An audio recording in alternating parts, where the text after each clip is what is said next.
நடிகர் மகாநதி சங்கர் மனைவி, மகள்கள் மற்றும் மகனோட புகைப்படங்கள் இணையதளத்துல வைரல் ஆகிட்டு வர நிலையில இவருக்கு இவ்வளவு பெரிய மகள்களா என ரசிகர்கள் ஆச்சரியம் அடைந்து கமெண்ட்டுகளை பதிவு செஞ்சுட்டு வராங்க. கமலஹாசன் நடிச்ச மகாநதி அப்படின்ற திரைப்படம் மூலமா தமிழ் திரையுலக ரசிகர்கள் மத்தியில பிரபலமானவர் தான் மகாநதி சங்கர். அதுக்கு அப்புறம் ரஜினியோட பாஷா, சரத்குமாரோட ரகசிய போலீஸ், கமலஹாசனோட இந்தியன், அஜித்தோட தீனா உள்ளிட்ட பல திரைப்படங்கள்ல இவரு நடிச்சிருக்காரு. திரைப்படங்கள்ல மட்டும் இல்லாம நாதஸ்வரம், நந்தினி உள்ளிட்ட ஒரு சில தொலைக்காட்சி சீரியல்கள்லயும் நடிச்சிருக்காரு அப்படின்றது குறிப்பிடத்தக்கது.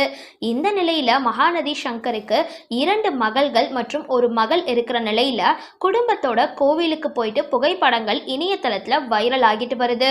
இந்த புகைப்படங்களை பார்த்த ரசிகர்கள் மகாநதி சங்கருக்கு இவ்வளவு பெரிய மகள்களா அப்படின்னு ஆச்சரியம் அடைந்து கமெண்ட்ஸ்களை பதிவு செஞ்சுட்டு வராங்க. சரி, இந்த வீடியோ பத்தினா உங்களோட கருத்துக்களை கீழே கமெண்ட் பாக்ஸ்ல போஸ்ட் பண்ணுங்க. வீடியோ பிடிச்சிருந்தா லைக் பண்ணுங்க, ஷேர் பண்ணுங்க, மறக்காம டிபி காபி சேனலை சப்ஸ்கிரைப் பண்ணுங்க.